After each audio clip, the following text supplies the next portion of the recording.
Hello all, this is Ahron Wohlgelernter. I'm here with my co-host, Rabbi Wohlgelernter, aka The Father.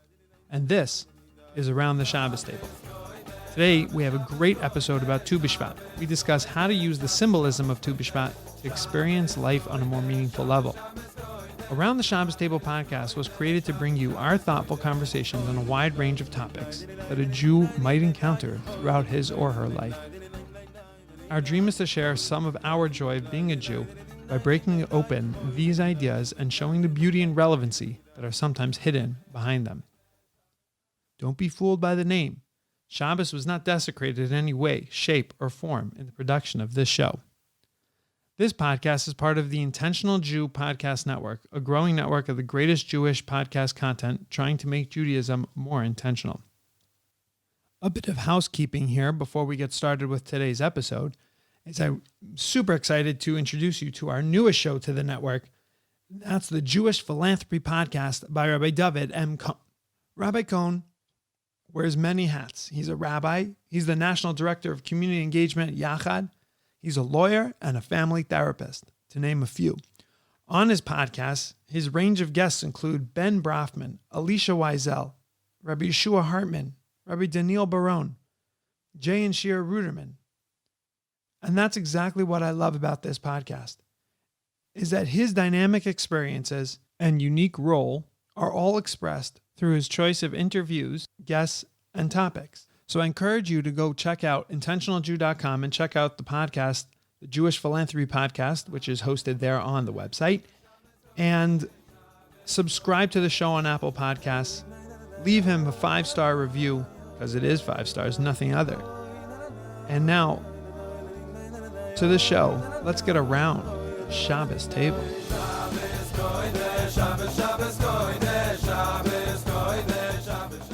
All right. Welcome back, Daddy. This is exciting. It's amazing. Okay. So today we want to talk to you guys about something that's coming up when we're recording this, and hopefully you'll be listening to it before, on, or right after. But really the idea it should be relevant for always. The format that we use here to break it open and to let you know what's really going on inside of this. And that's the issue of Tu Bishvat. And I call it the issue and not really the holiday, because the holiday is what it is, but it's become so many different things today. I know that for us, when our kids are in Gan, it becomes the Gan holiday. And the kids make a huge deal about it. And they're talking about trees and they're planting, not really touching the essence of where this holiday comes from, of Tu Bishvat. And so that's for some. Some might encounter this or experience this in terms of like the JNF, in terms of planting and the land of Israel, and not even the land of Israel, but really just planting trees in Israel. The nature of Israel. The nature of Israel, perhaps.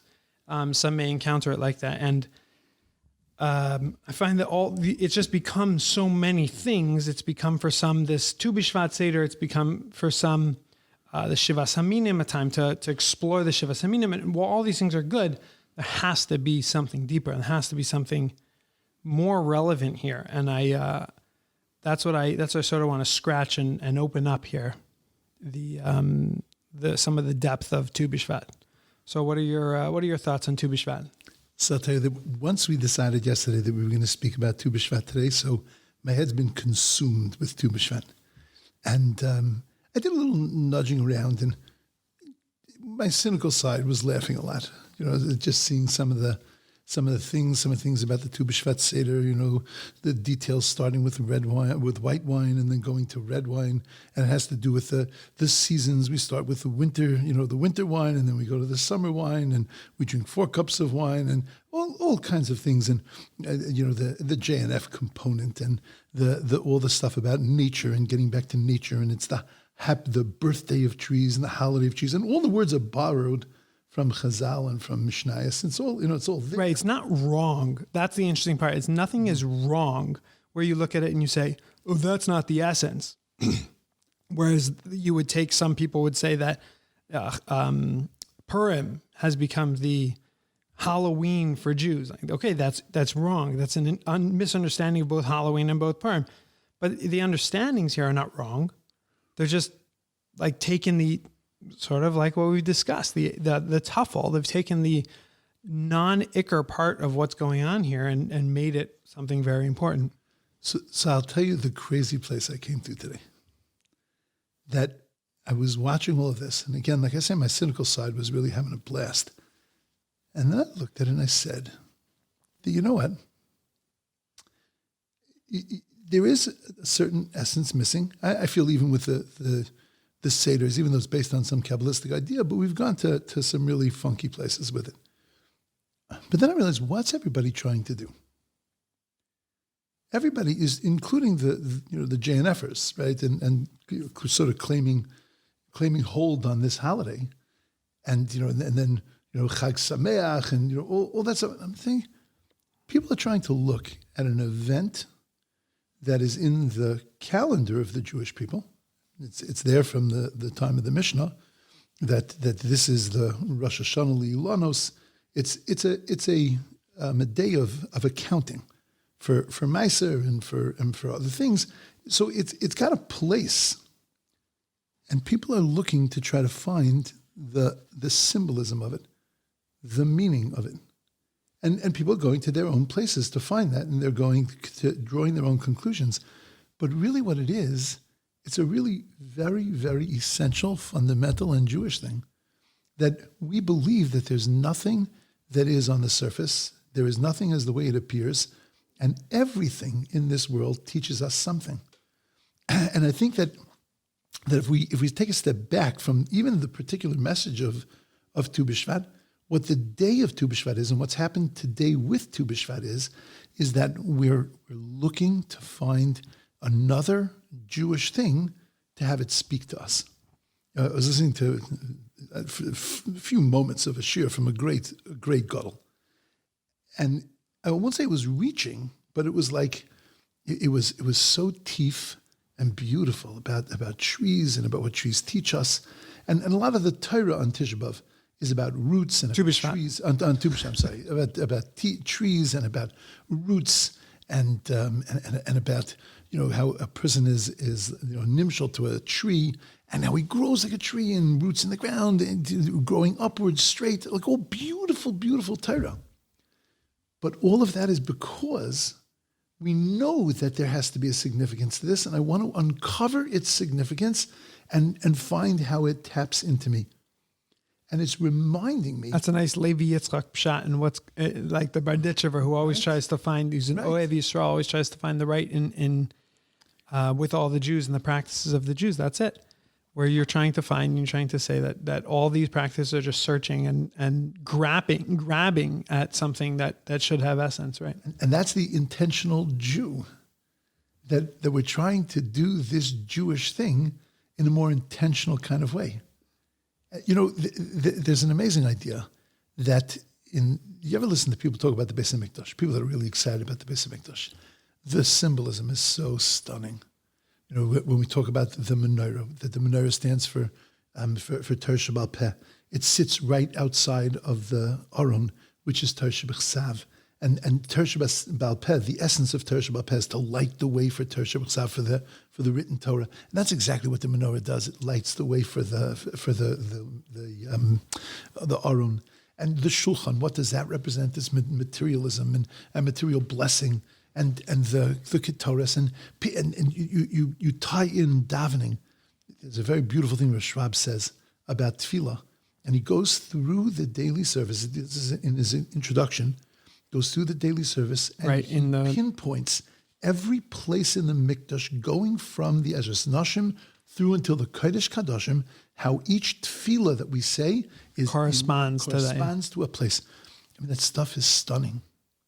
But that stuff is like symbolism, 107.9. Like, how are you supposed to pull that out of it? You see a menorah, and what do you see? A menorah, right? You see it. You look at maybe at most numbers. You see why it's a certain amount of numbers there, but that's at most you see on the surface. Yeah.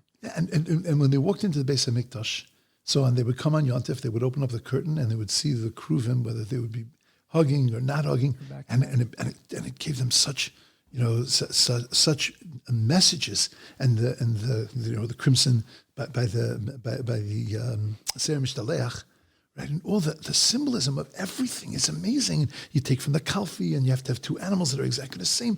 Like symbolism in Judaism is something amazing, but it's something that sounds like you're reaching, like you're trying to fetch out of a stone some meaning. So I realized that in the time of the Mikdash, when a Yid walked into the Mikdash, he didn't see a menorah. He saw Torah Sheba'al Peh. And when he heard about the Aron, he saw Torah Shebachsav. It was much more real to him, right? Because he lived on that level. We talk about gematrias. Now, I'm not going to get into the full issue of gematrias, but there are certain gematrias, even the Gemara talks about, there are certain gematrias that we say are even built into the Torah. So the concept of gematria is a real concept. The way we do it now is a little bit funny, but there's an essential place, a very important place for gematrias. But for us, somebody tells you gematria, you go sit there and you count on your fingers. Like, does it really work? Is that really right? Is that really what it means? But it's spelled with an aleph. Yeah, but over here we don't worry about an aleph. One, it doesn't make a difference. Like it sounds so kvetch, but that's the way their minds thought. Remember, there was a guy once that walked. You said this once. We've discussed this, where people living in certain places in their minds, they're experiencing Torah and Judaism through a certain lens. So it sounds foreign to you. You're like, I don't connect to that, but they live there. They live in that symbolism almost, and that's important to them, right? There's a guy that wrote a sefer on Parsha Shavua, and it was all about the land of Israel. Because every Parsha was the land of Israel through the Parsha. There's a guy who wrote a sefer on trees, and then he read the second half of the sefer. The first is on all the halachas of agricultural trees, and the second half of the sefer is trees in every Parsha in the Torah. There's a guy that wrote Beloved. There's V'ahavta l'reacha kamocha like that also. Right, correct. Every parsha. In every parsha, that's right. That's the famous Balak. V'ahavta l'reacha kamocha. Where do you see that in Parshas Balak? I think it's maybe it's after Rav, but he sees it in every parsha. So where do you see it in Balak? It says Beis Lamed Kuf V'ahavta l'reacha kamocha. Right. Symbolism. So what do you mean? It's Beis. It's Beis and Kuf. The only one that works is the Lamed. Like, what do you mean? So if you really loved somebody, so then a Beis instead of a Vav and a Kuf instead of a Chaf is not going to make a difference. Right. It's so beautiful, but it's so teef. Like, but like you were saying, when you're thinking in a certain way, so then you'll see that everywhere. So this guy wrote Beloved, I think it was Beloved Children. He showed chinuch in every single parsha. And then he wrote another sefer on Shalom Bayis and how you see that in every single parsha. So whatever you're clued into, that's what you're going to see. So when you listen to people that are clued into gematrias, right, and they'll look at you and they'll go, 397. What are you talking about?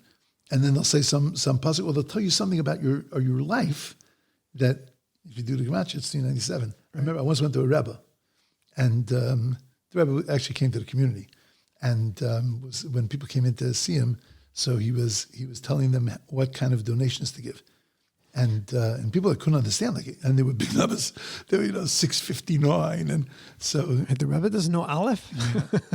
So Chai, what happened to Chai? 18 is not bad. So it was Nachas, and it was the gematria of like Nachas and Brachas. I said, thank God he didn't give you like bigger words or more of them. Sheker. Yeah. So it's amazing to me that I think that my proof is that there are people that live on those plains and see things that way. I think that we were all that way. And that's why gematria wasn't weird to us. That's why we were able to build get, right? A lot of those gematrias, tzitzis, right? These are pashut gematrias. But because we lived that way, now we've removed ourselves so much that the symbolism sounds like a tifa shir. It sounds like some very detailed, deep, wow, that was so spiritual. But it is, but it's meant to be pashut. We're meant to live on that level. And for me, what I came out with today, what I squoze out of this whole thing, was that at the end of the day, the Tu Bishvat is what it does for me is it pushes me to stop seeing trees, to look at the tree and to say, what does a tree have to teach me? In the same way that we do this at the Pesach Seder. We sit at the Pesach Seder and we say, "Oh, good point." Because at the Pesach Seder, we live in that symbolism a bit more. Yeah, matzah zu, right? Why do we have this matzah? Why do we have this maror? And we spend the whole night talking about karpas and talking about what it represents and the dal l'shainis and gula and the wine. It's no problem getting into the symbolic world on Pesach. And I think that it's just reminding me that don't stop here. Don't stop here today. Today, you're looking to find some meaning. You're looking at a tree and saying, what does a tree have to say to me? Tomorrow, look at a mountain and say, what does a mountain have to say to me? And what does my friend have to say to me? What does my Shabbos have to say to me? What does my brachas have to say to me? What does my davening have to say to me? Because we live, unfortunately, and probably a function of gullus, but we live very disconnected. And I think that I'm just putting into words what really we're trying to do here, what this whole podcast is about, is to force us to look at our Jewish lives in a deeper kind of way, to be intentional about what we do. And when I was watching some of these videos and I flip them now and I say, they are a little ridiculous, but what were these people trying to do? They were trying to look beyond the surface. And they just need a little more direction. But that's such a gorgeous place to be in, to spend your life looking beyond the surface. Okay, so what is the roots? When you dig up a tree, what do you see? What is Tu Bishvat? What's going on here? Maybe give a little bit just for the just to put context to it, like where it came from in the Mishnah, what's the actual source, and what it is, and then we'll dig into it a bit. Right. So in a very, very brief way, that it says that the Ab Rosh Hashanah saying there are 4 Rosh Hashanahs, 4 points during the year where things begin. And when it comes to growth, and it comes to you have to decide what is this year and what is next year, what is this year's crop, what is next year's crop. So in terms of like maestros and tithing, and that's right, in tithing and agricultural laws. Agricultural laws, correct. So we chose for a variety of reasons, but we chose the machlokas of whether it's the first or whether it's the 15th. But in this period of time of the year, because most of the rain has already fallen. And once the rain has fallen, so now things have an opportunity to grow. So the essence of the day is really about growth, and it's about how now there's chidush, there's newness to the world. We're starting another year, another crop. Okay, so what are we? So what needs to be new about us? What is us, and what needs to be new about us? So we're told that Kiyodam Eitzasada, and that happens to be that we're told it in a different context. But be that as it may, we have taken it to mean that we're talking about fruit trees and not destroying fruit trees in a war, but in essence, it's saying to us that if you're looking to understand yourself, so then there are places in the world that you can look. There's Chazal, there's many Gemaras that talk about if we wanted to learn, if we weren't commanded tznius, then we could have learned it from this animal. And if we weren't commanded this, we could have learned it from this animal. Again, pushing us to look out in the world and to see the things are in the world are there. Every one of them is there to teach us a message. Why do we have ears? To hear. No, you don't need ears to hear. Kodesh Baruch Hu could have created some other kind of mechanism. But he created ears in the shape that he created them so that we can understand the concept of funneling information. We can understand the concepts of the ear, and that HaKadosh Baruch Hu wanted us to understand that he's an Ozen Shemas. And unless you have a thing, an entity that you can look at and you can dissect and understand what it means to hear, so then you can't understand the depth of the concept of Ozen Shemas. We were created in the way that we were created to reflect messages that God wanted us to understand about him. He put the physical things in this world only for that reason, so that we could learn about them and appreciate them, and then understand how to use them in our growth. Trees are exactly the same thing. So when you look at a tree, you look at its roots, you start to understand what it means to make roots in the world and to plant yourself. And we understand that when you make roots, so then you can't be knocked over. And the deeper and thicker your roots are, so then you're not going to be blown over. Well, what are your roots? Torah, your Shemayim, right? The Mishnayos and Pirkei Avos will talk about it. But it just causes you to think about that. It causes you to think about the concept of growth, and that the growth of a tree is straight, and it goes straight up. And that's who we are. And then it spreads, right? On all those ideas, right? But first you got to grow, and then you can start to spread. And then you can give fruit, you can create peros. But for the first couple of years of the peros, you can't touch them because it's immature yet. It's not fully grown. It will eventually grow, and you can eventually enjoy it. But you can go through every single step of the way, and this stuff is available online. I mean, you can go and look in any place. Just type in the word Tu Bishvat. You might want to put in the word Tu Bishvat Torah, right? So that you get to Torah sites. But there's so much beautiful symbolism. Mami told me something last night about. Rabbi Jeff was saying something very beautiful about the roots of a tree. The roots in the physical world go down, but we live in an olam hafach, right? The famous Gemara where he died and he came back to his father. His father said to him, "What did you see?" He said, "An olam hafach." So if that's true that we live in an olam hafach, that means that we're upside down. So the physical world is really upside down. What it's meant to be is the roots are meant to be on the top, because the roots come from the head, not from the feet. The roots have to come from the values, seichel, right? And from the neshama. And that Rabbi Jeff was saying, if I'm quoting it correctly, that the hair is really the roots, because again, it's indicative of something on top and connecting us to something on top. Every single says, maybe that's the reason also why a baby is born head first. Because first, the most important part of us is our seichel and our neshama, and that's in the head. Not our feet are not the roots. Right. And when he enters into this olam hafach, he enters in backwards. Right. Which really ultimately is the right side. Is the right side up. So just playing around with these ideas without even elaborating, it's like gorgeous. And just imagine if you could live that way, that everything spoke to you, everything said something to you. You know, we have those epiphanies. We have those times where we're turned on like that, and you just like you get these wake up moments, and you say, oh, you know what that means? A lot of architecture is built this way.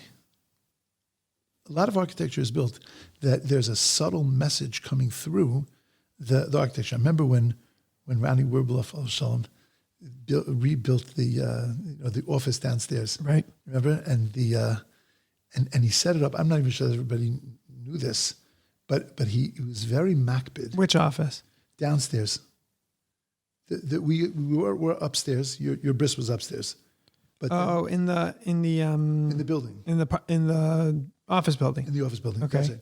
So the downstairs one, where we were most of your life, we were downstairs. Okay. And when you walked in, you remember the one that had the sign on it, that Yeshua, and the lady that they changed, right. That Yeshua. Yes. So when you walked, my life was in that shul. Yeah. Right? So when you walked in, you walked into like a square, and then you walked down a corridor, and then you walked into the shul. And Diane's office was on the right, and then that's right, with the barn door. Right. The kids' rooms. Right. The kids' rooms. So he spent so much time designing that. He was very makbid on that, because he held that what happened when you walked in through the front door to when you walked into the shul was going to make a difference to what your relationship was going to be with your davening inside of the shul. And he built in that 6 columns. And there were 5 spaces in between those 6 columns.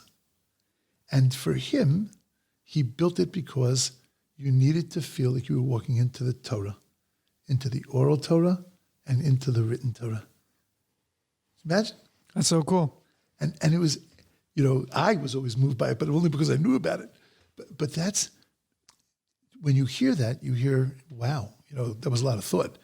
but it doesn't really hit me. Like I wouldn't have noticed it. But again, if you would live there and you would walk into, just like Rav Schwab, like if you were walking through your tefillah as if you were walking through your Beis HaMikdash, then yes, that would be quite powerful every single day. And that's what Tu Bishvat says to me. We're starting, there's a chidush here. So one of the most important chidushim is not the tree. The important chidush here is that to look at nature, to look at the world, and to say, what are you saying to me? What's the song you're singing behind your tree? Right? Oz Yirananu Atze Ayar. That the trees sing a song. And you look at it and you go, really? Like even if you say rustling of the leaves, it's not really a song. No, but it is a song. Because all of nature is a song. Right. That they're alive, yeah. And what that means, that all of nature is a song, is that when nature is working the way that it is meant to work, when it's doing what it's supposed to be doing, so and all the pieces are together, so then that is a song being sung to HaKadosh Baruch Hu. Look at how magnificent your world is. It's a reminder to grab everything and to see behind everything. And that's the real, for me, always a little weird, but that's the right. Real takeaway from Tu Bishvat. The message of Tu Bishvat is beautiful. It's beautiful. The message that nature speaks to us and we're shaped like nature. It's a beautiful message. Right. Find that symbolism and hopefully live with that symbolism. I just want to point on that.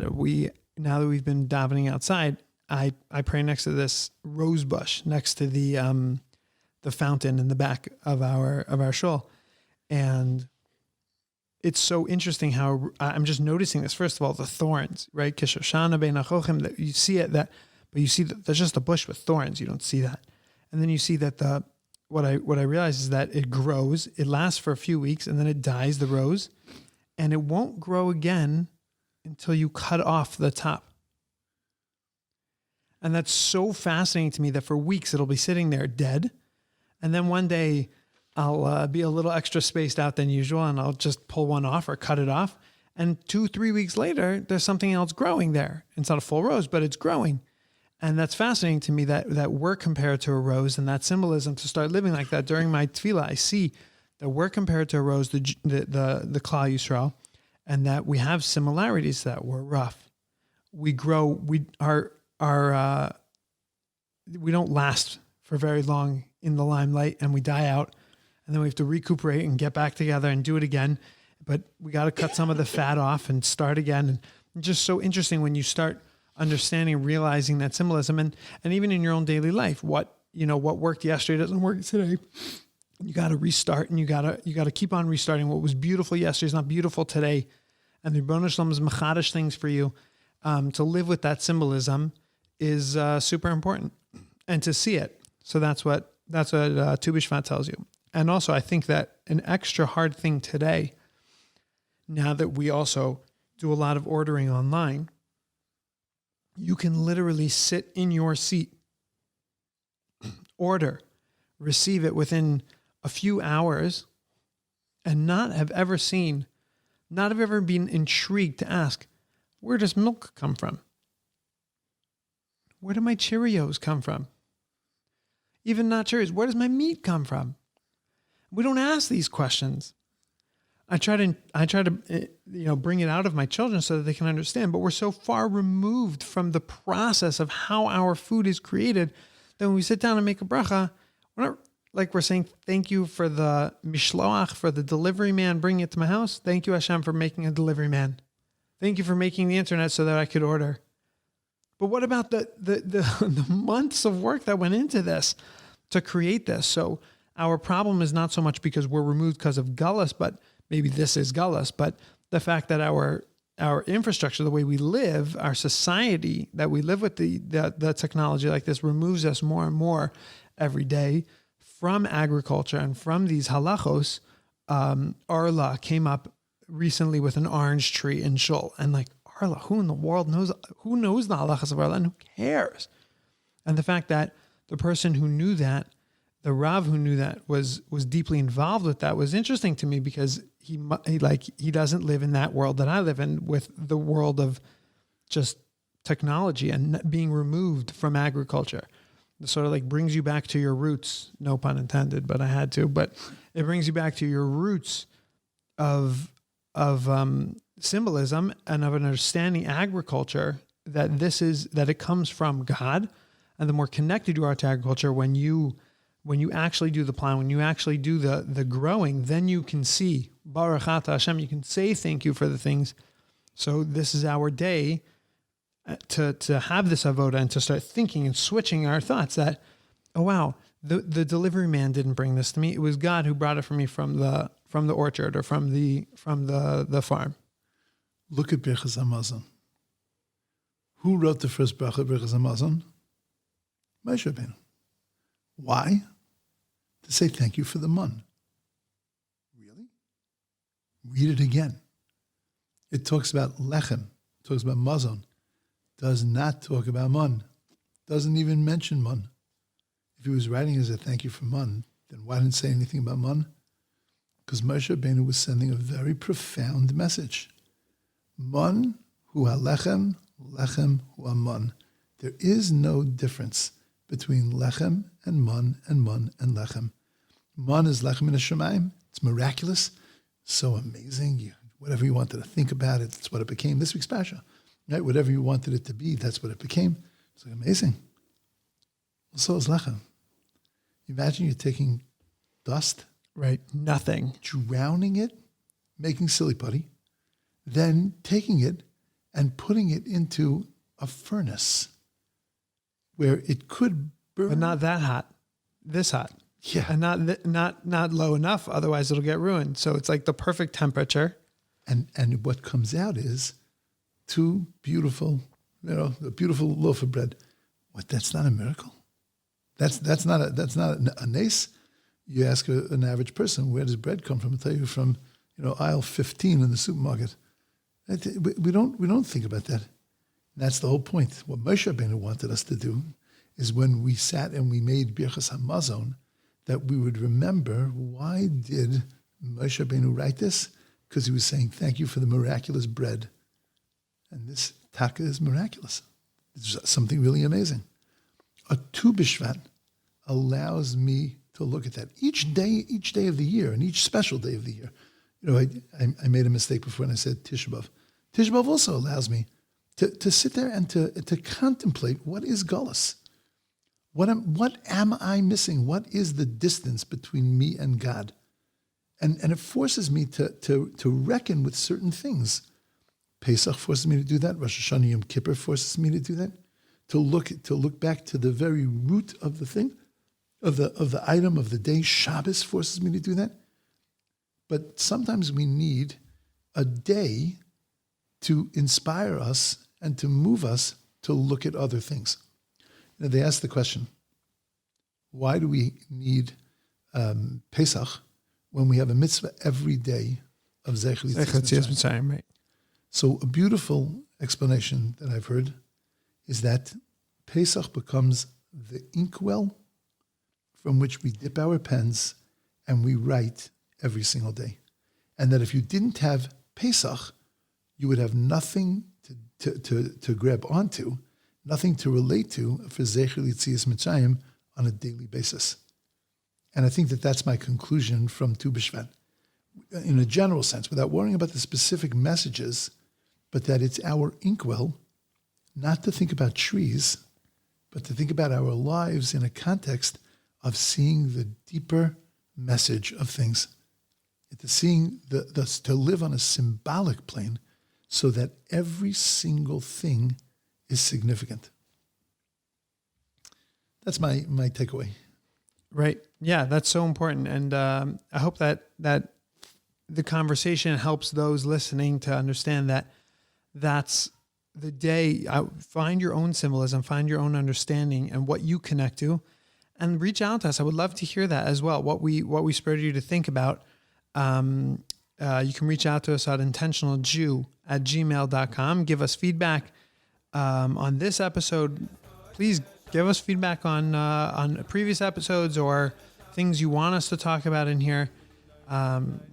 Yeah, reheat some cholent, and hope you have a great week and a great Shabbos. And remember, guys, you guys rock. Pass the cholent.